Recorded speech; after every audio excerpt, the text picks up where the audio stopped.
Hi everyone, welcome back. I am Devin Sweazy with Sotheby's Realty here in Marco Island, Florida. This video is primarily for sellers today, as I will be guiding you guys through a short list of things you can do before your home inspection, and ideally even before your listing is active on the market. So on a standard neighbor contract, which is what we use here in Marco Island in Naples, Florida, the buyers have a 15-day window, unless otherwise agreed upon, to complete all home inspections. It's the buyer's responsibility to get this coordinated and scheduled. It's your responsibility as the seller to provide a reasonable access to the home. So if you're working with a qualified realtor like myself, hopefully you've discussed most of these items that I'm going to share below. As a realtor, I recommend this not to give you extra work, but to set us all up for success.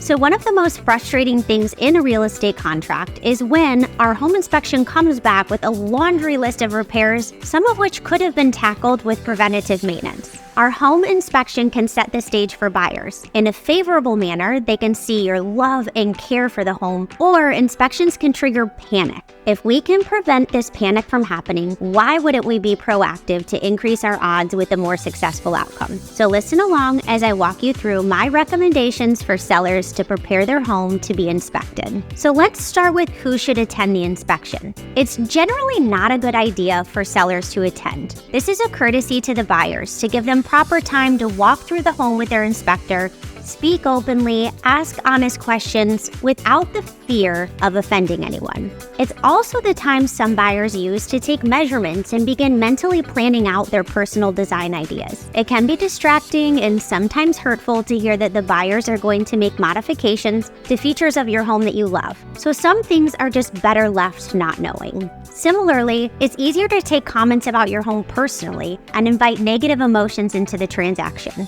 If you feel the need to be there to offer input during the inspection, understand that this could be considered a disclosure issue if this input was not provided on our seller's disclosure. It could create problems down the road, so it's best just to avoid this altogether.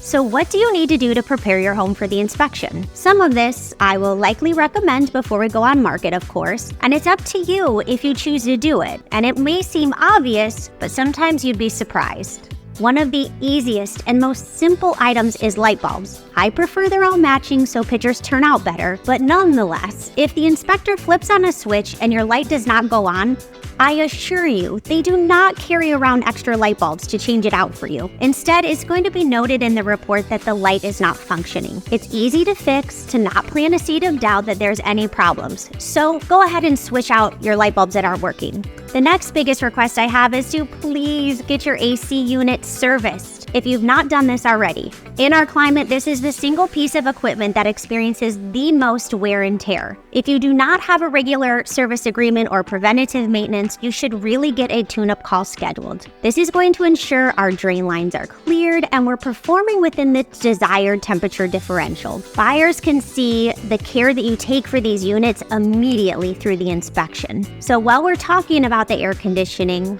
here's my easiest request. Change your filters. When an inspector takes pictures of nasty, dirty filters, it shows a lack of maintenance. It's one of the most inexpensive things you can do that gives us big results. So again, because our climate here in Florida is extreme, outside heat and the cold of AC units blowing, sometimes our vents can experience condensation, which can cause some dirt buildup, dust, sometimes some surface mold. Just go ahead and do a visual walkthrough of your home. Climb up on a ladder if you need to, and quickly just do a wipe down. It improves the appearance of our home. Along those lines, all utilities should be on. This seems basic, but it's not. We're seasonal, and so there's a lot of properties here that homeowners close up when they leave for departure. So when no one's here full time, often they turn off their water, sometimes even the gas. It's not expected for our home inspector to walk around and find the water valve. Sometimes people even unplug the refrigerator. Consider this. How is an inspector supposed to identify if the water works, if the ice maker works, if we're not proactive in getting everything turned on and plugged in? It's important to understand that inspectors should not be expected to move sellers' personal property in order to perform their job. Make sure everything is accessible. There is a list of things the inspector needs access to. One of the most important is probably your attic access. If this is located in your garage, be sure to move your car. Move all of the storage you have packed up in there. This is a huge component for our inspector, and if they can't get up there, our inspection is really deemed incomplete.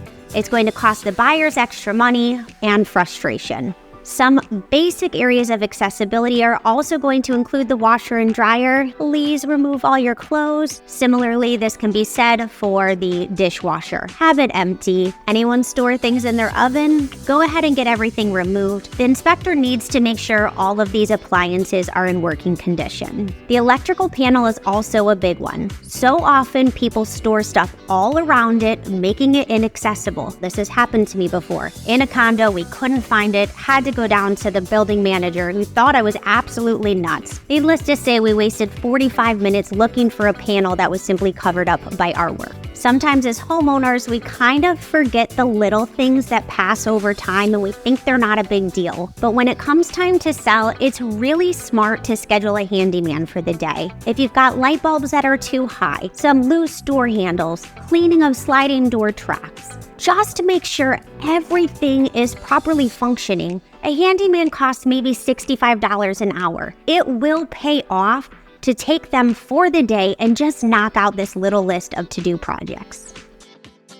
So hopefully this was a good tool for you guys in helping you as a seller prepare your home to list it, as well as preparing for your home inspection. If you guys have any lingering questions that I can answer for you, please reach out. If we are not already connected on Instagram, please follow along at Devin Sweazy Group. I'm active in my stories. I share what I do for a day in the life of the realtor and other various information for our island. My goal is to be a resource for you guys. So if you have questions, no matter what phase of research you're in, please reach out and don't forget to subscribe to my channel. I regularly post information and content related to all real estate items, so follow along to stay informed. Who you work with matters. I'm Devin Sweazy with Sotheby's Realty. Call me at 239-919-7400.